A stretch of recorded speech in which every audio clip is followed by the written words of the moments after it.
So let's talk about data context. What's data context?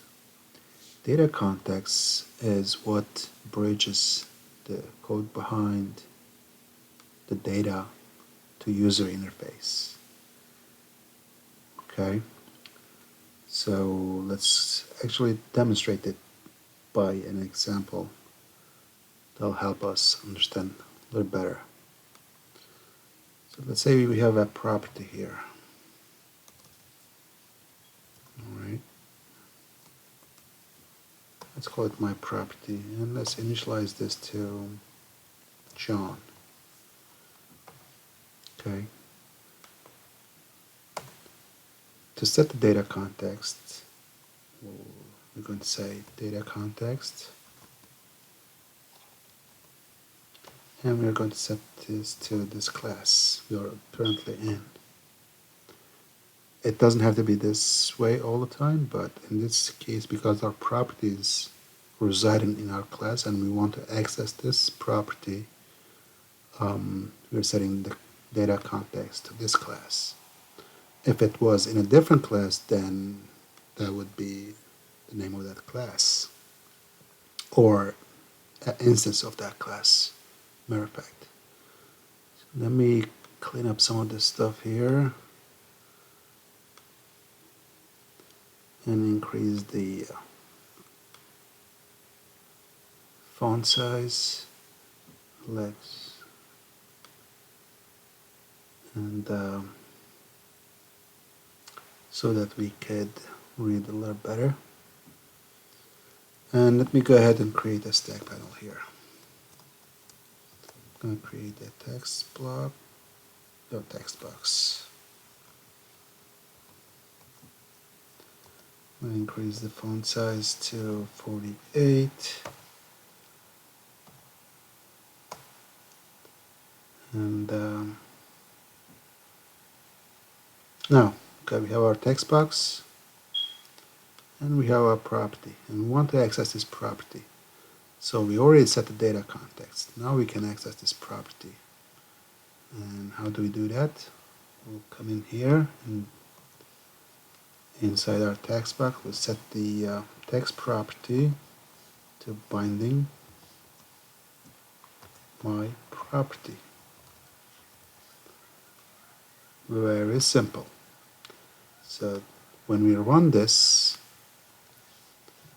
our property, the value we set to our property, will show up in the text box.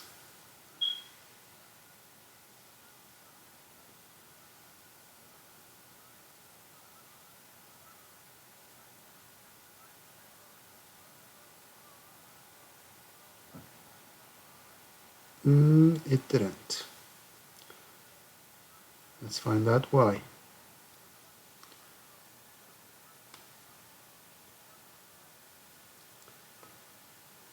Okay.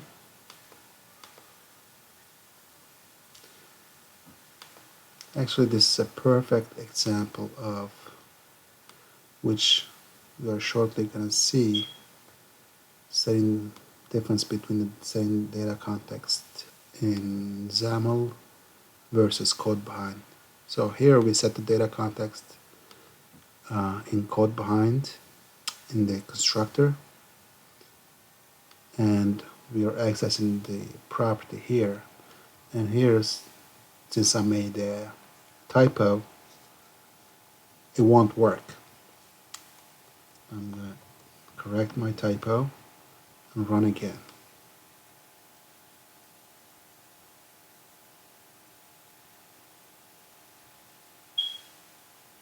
Now it's working.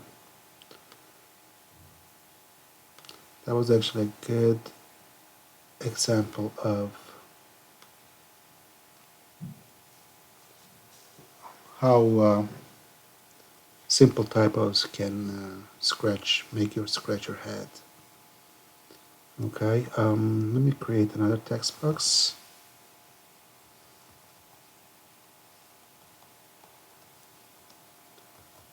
And increase the font size and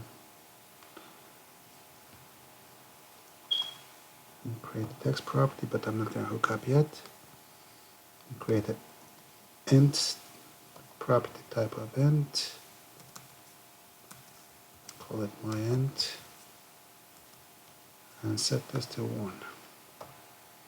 Now, since we already have this data context set to this class, I can just simply say to bind to my new property. Okay, let's run it.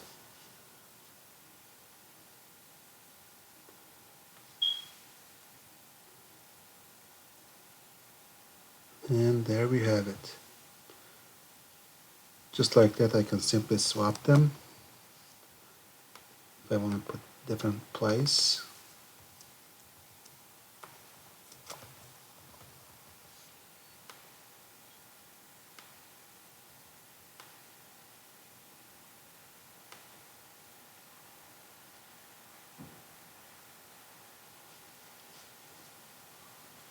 So that's fine. That's great. But let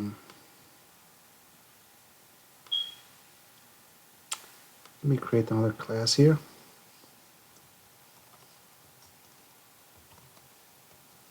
Let's see another example. Let's go with student. And create a couple of properties again. There should be, let's have an ID.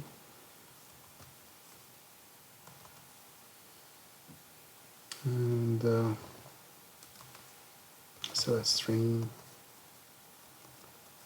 name. I'm going to set this to, let's say, Josh. Let's get an ID of 1. So initialize our properties. Let's say I want to set my data context to this class and these properties, right? So the way to do that will be first create the object or instance of the class. Let's say student s equals new student, and set the context to this object or instance we just created. Okay, so now I can access these. Let me actually comment this out. Now we should be able to access these properties in student class. So if I change this to ID and name, it should work perfectly.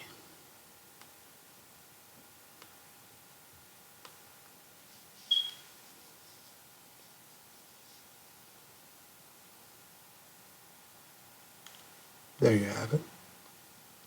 That's great.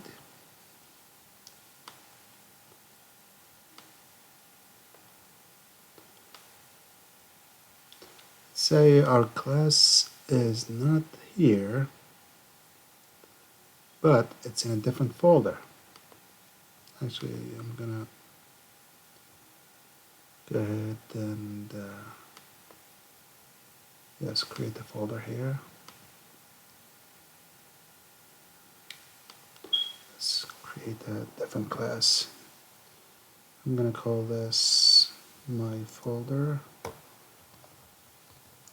I'm using caps so that we can tell the difference, which is my code, which is the default code, but it's not necessary.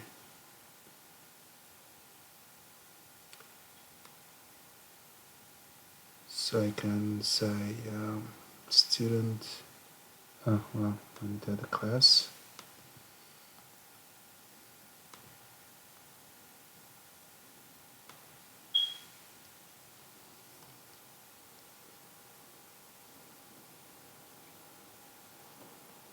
Let's call this employee.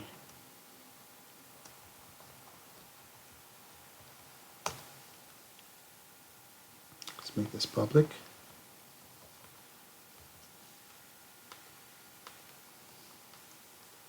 and a couple of properties. Let's have an ID too. Let's do this with stuff with uppercase and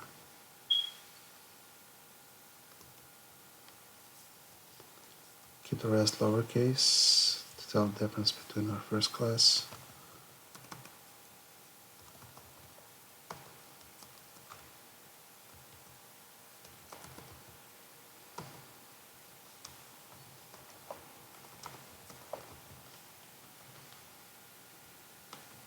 So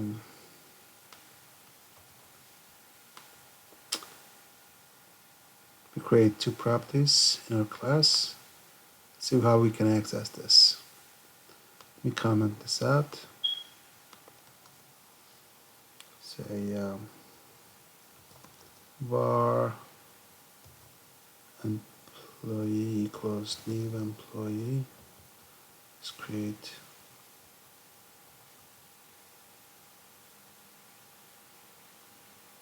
it's not letting us access.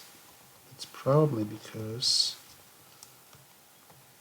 we need to bring in the namespace, or let's go over here, see what it says. Namespace could not be found. Okay, so let's just click on that on the bulb, and let's bring the namespace in. Now it should work. Let's set the data context to employee, and let's go back here. Let's bind it to our properties. So again, if we run this,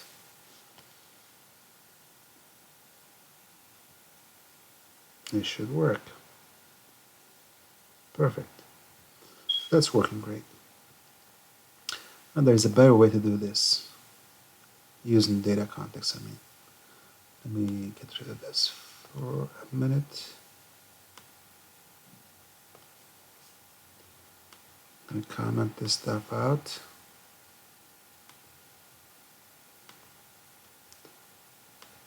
Let's run it again.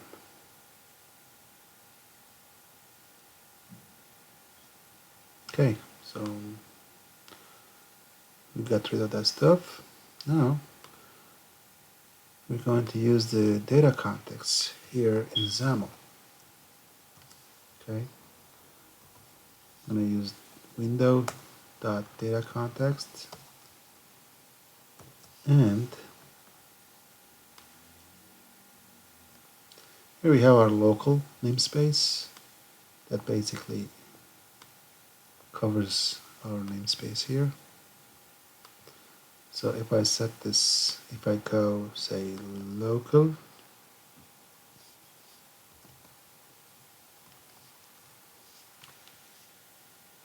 you'll see you have the student class already here because it's in the same namespace here. It'll show up in the IntelliSense. And if I want to bind to that class, we'll just select it, and now we can bind to it. Let me see if it shows up here. Normally, the IntelliSense should help. Yes. So as you can see, the properties will show up as you type in. That's because we are doing the data context binding inside the Xaml file. Not only that, we can see the values show up here, real-time visualization. So that's actually a great feature, and it helps you realize that you're doing it right. Binding. I'm gonna take its name right. Name property, yes. So we bound our properties and the data is showing. Perfect. So let's say we want to bring in the other one. That's the class we just created here, the employee class.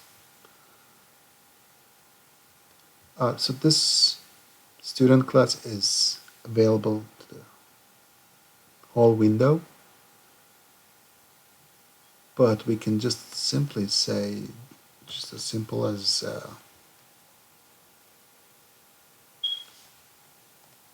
setting data context here. We can just actually get rid of this if we want to.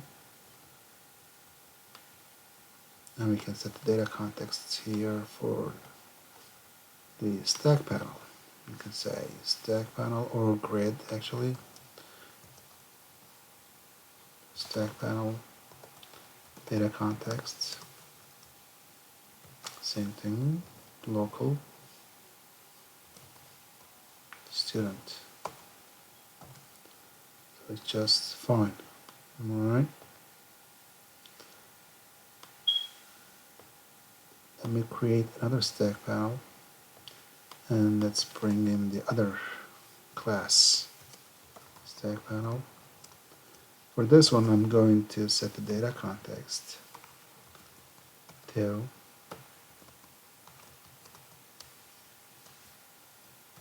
employee.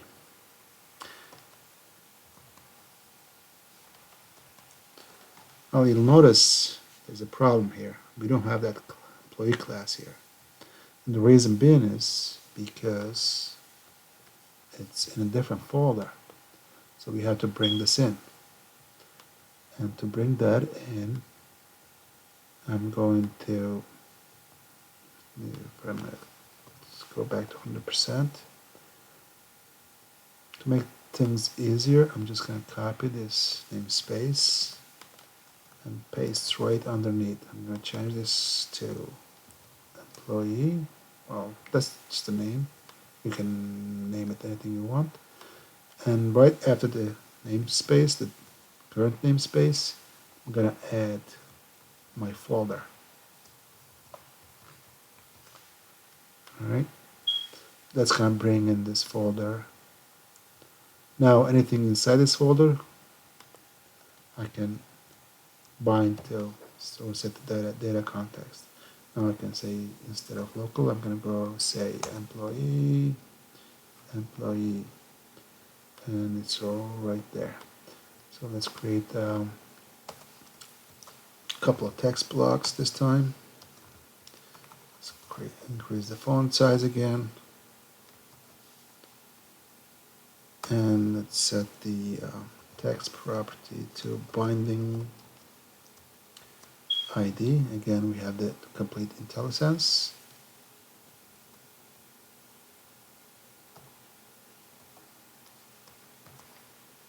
Another one.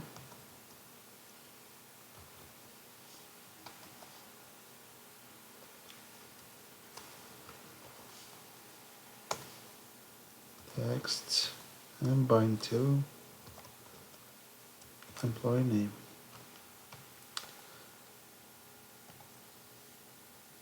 Perfect. I mean, you don't even have to run. You know it's working because it's right there. You have visual. But